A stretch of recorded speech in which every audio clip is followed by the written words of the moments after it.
मृत आत्माओं का पुल गांव के बाहर एक पुराना लकड़ी का पुल था, जिसे लोग मृत आत्माओं का पुल कहते थे। कई साल पहले उस पुल पर एक भयानक दुर्घटना हुई थी, जिसमें बस के सभी यात्री मारे गए थे।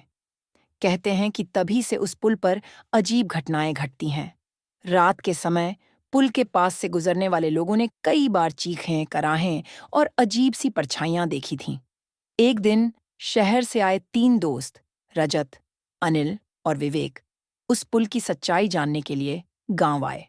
उन्होंने गांव वालों से उस पुल के बारे में सुना और तय किया कि वे खुद वहां जाकर देखेंगे कि क्या वाकई वह पुल भूतिया है। तीनों दोस्त रात के समय उस पुल पर पहुंचे। चारों तरफ सन्नाटा था और पुल पर एक अजीब सी ठंडक फैली हुई थी।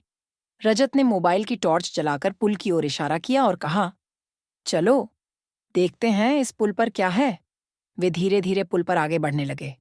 जैसे ही वे पुल के बीच में पहुंचे, अचानक उन्हें एक ठंडी हवा का झोंका महसूस हुआ और टॉर्च की रोशनी झपकने लगी। अनिल ने कहा, यार, यहां कुछ अजीब लग रहा है, हमें यहां से वापस चलना चाहिए। लेकिन रजत ने उसे डांटते हुए कहा, हम यहां आए हैं सच्चाई जानने, डरकर भागने नहीं। तभी अचानक पुल के नीचे से एक जोरदार चीख सुनाई दी। तीनों दोस्त घबरा गए और इधर-उधर देखने लगे। पुल की लकड़ियां हिलने लगीं, जैसे कोई अदृश्य शक्ति उन्हें हिला रही हो। विवेक ने डरते हुए कहा, यहां से जल्दी निकलते हैं, कुछ सही नहीं लग रहा। जैसे ही वे वापस जाने लगे, उनके सामने एक सफेद साया उभर आया। वह साया धुंध की तरह था और उसकी आंखें लाल चमक रही थीं। साया धीरे धीरे उनकी ओर बढ़ने लगा। रजत ने घबराकर टॉर्च उस पर मारी, लेकिन टॉर्च की रोशनी उस साये के आर पार चली गई। साया एक भारी आवाज में बोला, तुम्हें यहां किसने बुलाया? यह पुल मरे हुए लोगों का है। यहां से भाग जाओ, नहीं तो तुम्हारी आत्माएं भी यहां कैद हो जाएंगी। तीनों दोस्तों ने अपने आप को बचाने की कोशिश की, लेकिन वे साये की भयानक चीख से जड़ हो गए। साया उनके चारों ओर घूमने लगा और हवा में गूंजने लगी भूतियां हंसी। अचानक साये ने अपना हाथ उठाया और हवा में लहराया। तभी पुल की लकड़ियां तेजी से हिलने लगीं और तीनों के पैरों के नीचे से खिसकने लगीं। रजत, अनिल और विवेक ने किसी तरह खुद को संभाला और पुल से भागने की कोशिश की, लेकिन उनके पीछे कई और साए उभर आए, जो उन पर झपटने लगे। विवेक का पैर एक लकड़ी में फंस गया और वह गिर पड़ा। रजत और अनिल ने उसे उठाने की कोशिश की, लेकिन सायों ने उन्हें चारों तरफ से घेर लिया। साया जोर से चिल्लाया, यह पुल मौत का पुल है।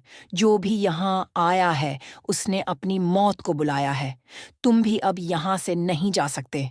साये ने अपने लंबे नुकीले पंजे विवेक की ओर बढ़ाए और वह चीखते हुए गायब हो गया। रजत और अनिल ने विवेक को गायब होते देखा और बुरी तरह डर गए। वे किसी तरह अपनी जान बचाकर पुल से भाग निकले। उन्होंने गांव वालों को सारी घटना बताई, लेकिन गांव वाले बोले कि उस पुल पर आज तक जो भी गया, कभी वापस नहीं आया। कुछ दिनों बाद पुलिस ने पुल की जांच की, लेकिन विवेक का कोई सुराग नहीं मिला। कहते हैं कि उस दिन से विवेक की आत्मा भी उस पुल में कैद हो गई और अब उसकी चीखें भी रात के अंधेरे में गूंजती हैं।